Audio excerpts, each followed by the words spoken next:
जय हिंद प्यारे बच्चों। तो मेरे साथ मौजूद हैं आज उत्तराखंड के ऋषिकेश से आए मनीष भंडारी।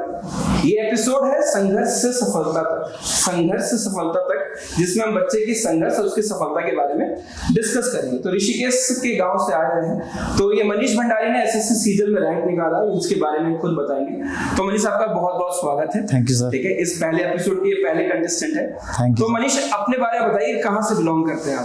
सर मेरा नाम मनीष भंडारी है और मैं ऋषिकेश का रहने वाला हूँ। मेरा गांव ऋषिकेश से आगे 15 किलोमीटर आगे जगह शिवपुरी पड़ता है, सबको बताओ। वहाँ से एक रोड जाती है, मतलब अलग से रोड तिमली गांव पड़ता है, मतलब बहुत छोटा गांव है। अच्छा। मैं उधर से आया हूँ। बचपन में मेरे घर वाले मतलब इसी के लिए, मतलब पढ़ाई की वजह से ही गाँव से माइग्रेट हुए थे। अच्छा। कि गाँव में की पढ़ाई का माहौल नहीं है गाँव में इतना, तो फिर ऋषिकेश आए। मेन पढ़ाई की वजह से आए। फिर मतलब मेरी स्कूलिंग हुई ऋषिकेश में ओमकारानंद सरस्वती निलायम स्कूल से, मतलब ऋषिकेश का सही बहुत अच्छा स्कूल है। मेरे घर वालों ने पहले से ही मतलब हमारी स्टडी पे पूरा फोकस रखा है। जब उनके पास और चीज़ कुछ नहीं रही, उन्होंने स्टडी पे पूरा फोकस रखा है। स्टडी के लिए कभी कोई मना नहीं करते, मतलब स्टडी पे जितना भी खर्चा हो, और चीज़ के लिए भले मना कर दे कि हमें ये नहीं दिलानी, हम तुम्हें साइकिल दिलाएंगे, ये नहीं दिलाएंगे, पर जो भी है हमें, मतलब अगर स्टडी के लिए हमने बोल दिया हमें ये करना है, हमें इतने चाहिए, इतने पैसे, मतलब हमें यहाँ जाना है, स्टडी में हमें ये खर्चा चाहिए, ये चीज़ें लेनी है, तो उसके लिए आज तक कभी मना नहीं किया। इतना रहा है घर वालों का सपोर्ट। और तैयारी के टाइम पे ऐसा रहा है कि कभी भी, जैसे रिश्तेदारों ने बहुत पूछा है कि क्या कर रहे हो, कहाँ हो, क्यों नहीं, तुम्हारी अब तक कितने साल का हो, कि कितने साल का और बचा हुआ है। घर जैसे गांव में जाओ तो उनको लगता है कि कोर्स कर रहे हो, वो पूछते हैं कि कितने साल का बचा हुआ, मतलब कितना साल का कोर्स है, ऐसे पूछते हो। गाँव वाले ऐसे पूछते हैं। कोई पूछता है सीधा, कोई डायरेक्ट पूछता है, कोई तो एकदम ब्लंटली पूछता है कि अभी तो तुम्हारी नौकरी नहीं लगी। अब जिसको पता नहीं है सर, उसके लिए तो क्या बोले सर। वो सर वो बात ऐसे चुपती है ना। अगर मान लो आप अभी, जैसे हम 23-24 साल के हो गए, अगर वही गांव में हमें मान लो अभी तो हमारा निकल गया, अभी कोई पूछता तो मैं रिलैक्स रहता हूँ, बोलता टाइम पास चल रहा है। पर मान लो जो बंदा तैयारी कर रहा है, मान लो मैं तैयारी कर रहा हूँ, मेरे से कुछ नहीं हो रहा है, और किसी ने मुझे ब्लंटली पूछ लिया कि क्या हो रहा है, तुम्हें अभी तक नौकरी नहीं मिली, तो सर वो इतना डीमोटिवेट करता है ना बंदे को। मेरे हिसाब से जो रिश्तेदार है, कोई है, उनको ये चीज कभी नहीं पूछनी चाहिए कि तुम्हारी अभी तक। ये रिश्तेदार चीज ऐसी है कि उनको हम गले के अंदर भी उतार सकते और बाहर भी नहीं पूछ सकते। रिश्तेदार जरूरी है। सत्यनारायण भगवान की कथा होगी तो भी बुलाया जाएगा, है ना। जैसे अब रिश्तेदार ही काम आएंगे, आपके पिताजी फोन कर करके रिश्तेदारों को ही बताया कि हाँ, तो ये चीज तो चलता रहता है। अच्छा मनीष, तुम ये बताओ कि आपके पिताश्री क्या करते हैं? सर मेरे पिताश्री एक नॉर्मल जॉब करते हैं। वो पहले ही बचपन में माइग्रेट हो गए गाँव से, क्योंकि गाँव में इतना कमाने का साधन नहीं था। तो 4 भाई थे, तो एक भाई आगे जॉब करने इधर। वो नॉर्मल एक टायर रिपेयरिंग शॉप है, मतलब उसमें जॉब करी उन्होंने पहले, पर वहीं से मतलब पहले से वहीं है।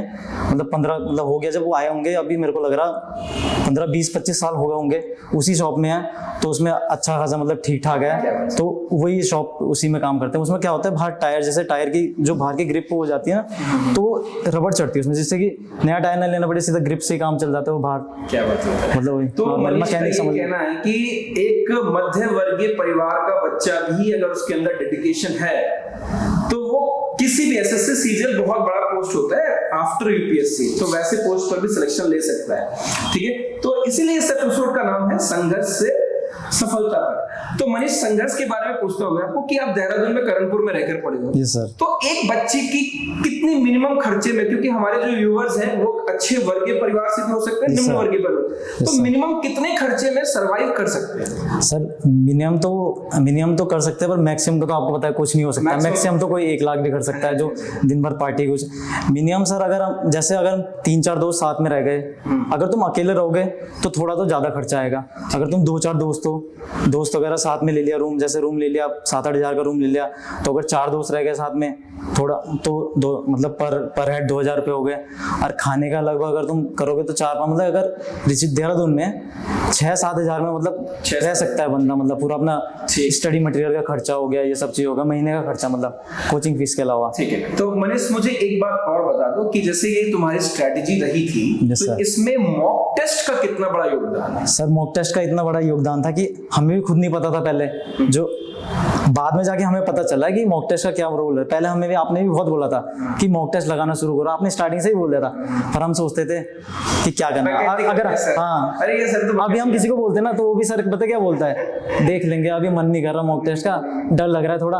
हमें भी ये होता था सर, हमें बाद में पता चला जब हमारा कोर्स हो गया, जब हम मॉक टेस्ट पे रिलाई कर गए, तब हमें लगा कि हमने पहले से क्यों नहीं लगाया मॉक टेस्ट। आपने बहुत बोला था, हमने किया ही नहीं, क्या करें अब। अच्छा, ये बहुत ऐसा शख्स है, जब करणपुर की गलियों में जब भी मिलता था, मुझसे बोलता भाई इस बार सिलेक्शन नहीं हुआ तो दफना दूंगा तुझे, ठीक है। संजीव सर का बहुत बड़ा योगदान रहा है। Yes sir, Sanjeev sir English. तो अगर कोई बच्चा संजीव सर से तैयारी करने के लिए आ रहा है दूर दराज से, वो क्या चीजें, वो क्या क्रूशियल पॉइंट, जो ब्राउनी पॉइंट होता है जो संजीव सर के बारे में, जो बच्चों को अट्रैक्ट करता है कि संजीव सर से क्लास इस ब्राउनी पॉइंट की वजह से लेना चाहिए? एक तो संजीव सर के जो नोट्स है सर, जो सर प्रोवाइड करते हैं अलग से, जैसे नाउन की अलग बुक थी सर की, मतलब एक छोटी छोटी मतलब बुक बना रखी सर ने।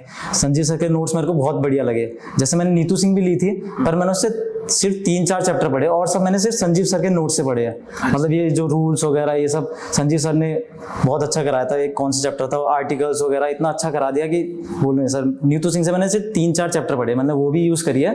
और मेन संजीव सर के नोट्स थे मेरे। मतलब ये कहना चाह रहे हैं कि एक बच्चे को सिर्फ नोट्स टीचर तक और एक नोट्स तक केंद्रित नहीं होना चाहिए, एक तो आइडियल होना ही चाहिए, उसके अलावा एक्सप्लोर करना चाहिए। ऑब्वियसली बात है, मैथ्स आपने सिर्फ जैसे आप सर मेरे अलावा भी बहुत सारा एक्सप्लोर यूट्यूब वगैरह से क्वेश्चंस, तो ये एक्सप्लोर करने की हैबिट जरूर रहनी चाहिए। चलो ये तो बात हो गई। स्पोर्ट्स के बारे में बताओ, कुछ स्पोर्ट्स खेलते हो कि सिर्फ पढ़ते रहते हो? नहीं सर, पहले स्पोर्ट्स वगैरह पहले खेलते थे सर। हम बास्केटबॉल खेलते थे स्कूल टाइम पे।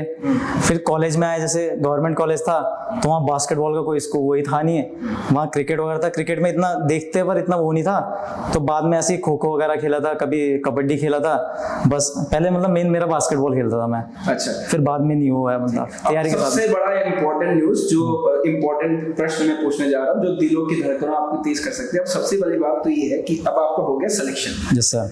अब आगे भी तो और करनी है सिलेक्शन। यस सर, अभी ग्रेड पे बढ़ाना है, ग्रेड पे बढ़ाना है, रैंक बढ़ाना है। बता दीजिए, हमने डिस्कस नहीं किया। सर मुझे सीबीएसई डिपार्टमेंट में एग्जीक्यूटिव असिस्टेंट मिला है। अभी सर डिपार्टमेंट, जैसे उस सीबीएसई में 2 डिपार्टमेंट आते हैं, एक जीएसटी हो गया मतलब कस्टम वगैरह, एक हो गया, एक कस्टम हो गया, एक जीएसटी हो गया। अभी डिपार्टमेंट वगैरह तो एलोकेशन कुछ हुआ नहीं, ना जोन एलोकेशन हुआ, कुछ अभी आया नहीं। तो सर इन दोनों डिपार्टमेंट से कोई एक डिपार्टमेंट मिलेगा। मतलब इसमें सर मेरा, जैसे मेरे है 322 पॉइंट कुछ 0.3 के करीब मार्क्स है, और जो इंस्पेक्टर की वो गई है वो 322.7 गई है। मतलब 0.4 से मेरा जीएसटी इंस्पेक्टर रह गया। मतलब ये मैंने परसों देखा सर, परसों ही देखा। एक स्टार मतलब सर मैंने आपको क्वेश्चन बताया होगा, आपको याद होगा कौन सा क्वेश्चन है? इसने 4 नंबर का। इसने एक बहुत ब्लंडर किया है। इसने 10% के 2 सक्सेसिव डिस्काउंट को 10% और 10% के 2 सक्सेसिव डिस्काउंट, जो मैथ्स के जान रहे होंगे, 10% और 10% के 2 सक्सेसिव डिस्काउंट को 21% करके आ गया। इस वजह से इसके काम में एक बार एक ही और पकड़ सकता हूं कि इस लड़के ने इतना बड़ा। सर 30 में से एक ही गलत हुआ मेरा, मतलब मेंस में। अगर मेंस का सही हो जाता तो डिवीजनल भी सब मिल जाता, मतलब उतने पे तो सब 4 नंबर पे। 4600 या 4200 ग्रेड पे का अभी ग्रेड पे 4600 मिल जाता मेरे को, मनचाहा पोस्ट मिल जाता। मेरा जो क्वेश्चन था, जो मैं पूछना चाह रहा था, अब तो तुम्हारा हो गया सिलेक्शन। Yes sir. और तुम जवान लड़के भी हो। Yes sir. तो रिश्तेदारों के तरफ से कुछ लड़की के रिश्ते भी आ रहे हैं कि तुम्हारे मन में किसी के लिए ऑलरेडी जगह है? सर ऐसा कुछ नहीं है, अभी तो आगे भी बहुत करना है मैंने घर, अभी तो तैयारी करनी। हाँ, अभी वैसे घर में इतना हमने वो नहीं करा है सर, मतलब शो वगैरह नहीं करा, क्योंकि घर वालों ने कहा पहले कॉल लेटर अभी जोन अलोकेट हो जाए। अच्छा। फिर मतलब अभी कब गांव वाले बता देंगे, अभी थोड़ा मतलब जोन वगैरह हो जाए, मतलब कॉल लेटर आ जाए फिर।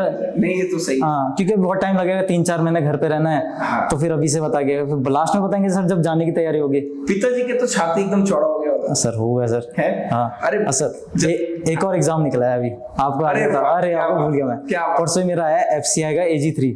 अच्छा, उसका भी कॉर्पोरेशन ऑफ इंडिया फाइनल हो गया। फाइनल उसका मैं 5 तारीख को एग्जाम देके गया था यहाँ से। ओके। और 5 को मैं यहाँ से निकला 6 बजे, मतलब यहाँ से दिल्ली के, क्योंकि मेरा दिल्ली था मेंस, तो मैं दिल्ली पहुंचा फिर 3 बजे। अच्छा।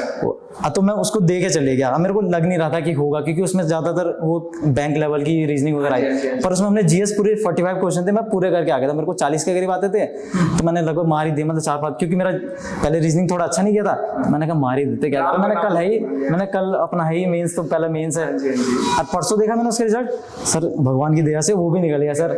अब सर देखेंगे, बट तो जाओगे तो एसएससी सीजन में, राइट? अगर उसमें आसपास मिल गया तब देखेंगे सर। वही है देहरादून का, अगर मतलब जैसे ऋषिकेश देहरादून ही मिल गया, फिर सोचेंगे, फिर उसके बाद जो भी होगा। यार तुम्हारे तिमली गांव की गलियां तो काफी ज्यादा तुम्हारे नाम की हो गई होगी, क्योंकि मुझे नहीं लगता कि तिमली गांव से इस बार कोई इतना बड़ा पोस्ट लिया होगा।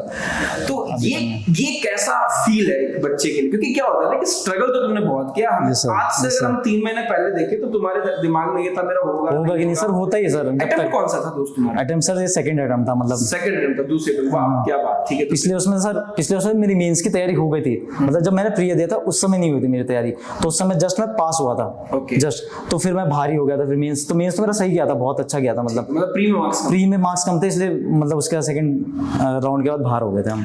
अंतिम बात मैं आपसे पूछता हूँ, उसके बाद वाइंड अप करूंगा कि यार वो फील क्या है जो मतलब सिलेक्शन के बाद और ड्यूरिंग स्ट्रगल, क्योंकि हमें भी अपनी स्ट्रगल की बातें याद आती हैं, तो हमें लगता है कि यार कभी हम उस स्ट्रगल वाले जोन में भी वापस चले जाए। तो वो स्ट्रगल से लेकर अब ये जो फील है, जो बच्चों को फील, क्योंकि ये जो बच्चे इसमें से कई लोग सिलेक्टेड भी होंगे और कई आपको देखकर प्रेरित भी होंगे, तो यार वो फील तुम अपनी बताओ, क्योंकि मेरी फील अपने मेरी तक है, वो जो फील अभी आपका जो ताजा है, वो जो जख्म भी भरा होगा स्ट्रगल का, और आपको जो फील उसके ऊपर से जो खुशबूदार एकदम फूल जो स्ट्रगल के ऊपर आए होंगे, तो वो फील बता दो कि वो क्या फील है जो आप बच्चों को मोटिवेट करेंगे कि सिलेक्शन लेगी, वो फील क्या है? सर फील तो है कि अगर सिलेक्शन के बाद सब कुछ अच्छा लगता है, सब कुछ अच्छा लगता है, ताने भी अच्छे लगते हैं सर, ताने भी मतलब अगर अभी हमें हमारे कोई घर वाले मतलब या रिश्तेदार कोई पूछता है कि क्या कर रहे हो, तो हम नॉर्मल रहते हैं, हम मजे से, अरे कुछ नहीं, टाइम पास हो रहा है, टाइम पास हो रहा है, टाइम पास। अब पहले अगर कोई पूछे तो फिर थोड़ा अपने दिमाग में भी लग जाता था कि हाँ क्या कर रहे हैं हम, कितना टाइम हो गया हमें,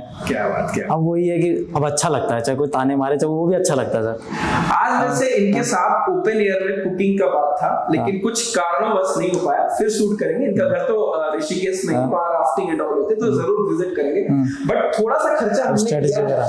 ये यार एक समोसा है, एक समोसा ले लो और एक जूस के साथ सर आप खाइए। हाँ, मैं खा रहा हूँ, ठीक है। बच्चों को लास्ट बता दो कि क्या एक मतलब सिर्फ पॉइंट ओरिएंटेड बता दो कि क्या स्ट्रैटेजी आपको फॉलो करनी है, ठीक है सर। पहले तो अपना सिलेबस, जैसे सिलेबस कर रहे हो, अब ये मत रहो कि हमने 100% सिलेबस करना है कंप्लीट, ठीक है, क्योंकि 100% तो अभी तक नहीं हुआ मेरा अभी तक नहीं हुआ सर। मेरा मतलब ये देखो तो जीएस वगैरह 100% कभी नहीं होता सिलेबस। मैं अगर अभी भी मैथ्स में क्वेश्चन निकालूं तो ऐसा कुछ होगा जो मेरे को नहीं आता होगा। इनफैक्ट मुझे याद है, ये घटना भी याद है कि इसने ये कई बार क्वेश्चंस पूछता रहता था, क्लास के बाद एक कॉपी लेकर आता था। एक बार इसने एक क्वेश्चन पूछा था सिंपल इंटरेस्ट के इंस्टॉलमेंट का क्वेश्चन था सर, है ना, मुझे याद है, बट मैं उससे समझा नहीं पाया था क्योंकि वो कांसेप्ट ना मेरा अभी भी अधूरा है सर। वो मैंने बहुत जगह सर्च भी कर लिया, मैंने भी सर्च किया यार, वो पर्टिकुलर ना वो कैलकुलेटर से तो निकल जाता है, बट क्योंकि मुझे ना तेज बच्चे के कान पकड़ने में और उनको मुझे पता चल जाता है कि यार क्या है, क्योंकि ये एक्सपीरियंस हो जाता है। तो मुझे हमेशा याद है क्लास के बाद ये हमेशा कॉपी लेकर खड़ा रहता था, कोई ना कोई डाउट आता था और बच्चों के डाउट्स से उसके लेवल का अंदाजा हो जाता था। तो ये हमेशा आता था। ये चीज मुझे भी आ गया कि यार इस बच्चे को ना मैंने वो चीज ना ये टाल दिया मेरे पास, मतलब मैं एक रियल एक्सप्लेनेशन नहीं दे पाया। आंसर तो ये निकाल देता था, आंसर तो सारे निकल जाएंगे, लेकिन वो रियल एक्सप्लेनेशन रह गई। वो सर्च तो मेरी भी अभी जारी है, कैलकुलेटर सब मिल गया मुझे वो। अच्छा वो मिल गया। तो ये देखो मिल गया, ये मेरा मतलब मेरे को मिल गया है वो क्वेश्चन। मैंने बहुत ढूंढा, मतलब जगह जगह यूट्यूब पे इतने टीचर देखे, एक जाके मिला जो एक्सप्लेनेशन जिसने सही बताया कि हाँ वो मिल गया मुझे। चलो आपसे वो जो आपको इसके बाद बता देंगे, पॉइंट जो है वो इसके बाद मुझे ये बता देगा, हो जाएगा। तो आप एक जस्ट मुझे बच्चों को एक बात बता दो पॉइंट ओरिएंटेड कि क्या करनी चाहिए, 3 चीजें क्या करनी चाहिए बच्चों को। सर पहला तो अपना सिलेबस करो, जैसे एक टीचर को पकड़ो, ऐसे नहीं कि इधर से भी ये टीचर, स्टार्टिंग में एक टीचर पकड़ो सिंगल, उसके बाद प्रैक्टिस के लिए पकड़ सकते हो तुम मल्टीपल टीचर, मतलब 1-2 ऐसे नहीं सर कि 10 टीचर्स करा रहे, तुम इसकी भी यूट्यूब देख रहे इसकी भी, तो उसमें सर वो 1-2 देख लो, 2-3 एक आध, हाँ एक बुक ले लो और उसके बाद टीचर ऑनलाइन वगैरह। और फिर होता है सर मॉक टेस्ट, जैसे आपका 30-50% सिलेबस हो जाए तो मॉक टेस्ट दो, भले तुम्हारे मॉक टेस्ट में कुछ नहीं आ रहा। और मेन होता है सर मॉक टेस्ट मेन नहीं होता, मॉक टेस्ट से मेन होता है एनालिसिस। अगर मॉक टेस्ट 1 घंटे का है तो उसमें एनालिसिस में स्टार्टिंग में तो 2 घंटे भी लगेंगे, वो देना है सर। ठीक। एनालिसिस सबसे मेन है। एनालिसिस से क्या होता है सर, अगली बार आपसे वो गलती नहीं होगी कि आप उसे शॉर्टकट तरीका सीख जाओगे, उसका कुछ अलग तरीका होता है। हाँ, थर्ड तुक्के मारने सीख जाओगे। थर्ड तो स्टेट ऑफ माइंड क्या है? हाँ, स्टेट ऑफ माइंड तो सर जब हम मॉक दें उस समय में ये नहीं सोचना कि हम घर पे, जैसे हम कभी क्या करते हैं, हम मॉक देते हैं, हम सोचते हैं तुक्के लगा दिए। हम ऐसा होना चाहिए कि हमें एग्जाम दे रहे हैं, पर ऐसा लगना चाहिए हमें, ऐसा नहीं कि हमने मार दिया कि 100 के 100 अटेम्प्ट कर रहे हैं हम, अब पेपर में हम 80-90 ही कर रहे हैं। मतलब वहाँ भी हम ऐसा होना चाहिए कि हम एग्जाम दे रहे हैं। कहीं कोई होता सर कि दे रहे ऐसी, वहाँ बातें कर रहे इधर बगल में, हाँ टिक मार रहे और फिर बोले मॉक नहीं हो रहा, उस समय अपना पूरा फोकस मॉक में रखो। ठीक। तो मॉक्स बहुत इंपॉर्टेंट है। सिंगल टीचर से पढ़ने के बाद मल्टीपल टीचर्स, एक आध टीचर्स है रेफरेंस बुक फॉलो कर सकते हैं। तो ये थे मनीष भंडारी ऋषिकेश से। तो मैं व्यूअर्स के साथ आपको ऑल द बेस्ट विश करूंगा आगे के लिए एग्जाम। आई होप आगे फिर से आप आए कस्टम एक्साइज या एग्जामिनर बनकर, या फिर आपका मिनिस्ट्री ऑफ एक्सटर्नल अफेयर्स या फिर यूपीएससी की भी, जो भी है, ठीक सर। और आप आपको एक बहुत ही स्टेबल लाइफ मुबारक हो इसके बाद, ठीक है। Thank तो you, sir. All the best Manish, thanks Thank you, for coming the sir. Show, Sir. ठीक है। Thank you, तो sir. धन्यवाद viewers for watching the show. ये मनीष भंडारी तीमली गांव से हाँ। ऋषिकेश में पोस्टेड है। मेन गांव सर खनेटी मेरा, मतलब मेन प्रॉपर प्रॉपर क्या है? मतलब तिमली खनेटी खनेटी ये खनेटी प्रॉपर गांव है खनेटी खनेटी खनेटी खनेटी गांव के लोग, धन्यवाद आपका। ठीक, और काफी प्राउड मोमेंट की बात है Yes, ये sir. तीमली गांव के खनेती गांव के लिए, ठीक है। तो वहां की गलियां जरूर गूंजेंगे और हम भी उन गलियों में जरूर कदम रखेंगे, यही इंटरव्यू भेजूंगा सर मैं, ठीक है। ओके यही interview. Okay Manish, thank you thank you sir, thank you sir, thank you sir, thank you sir, thank you sir.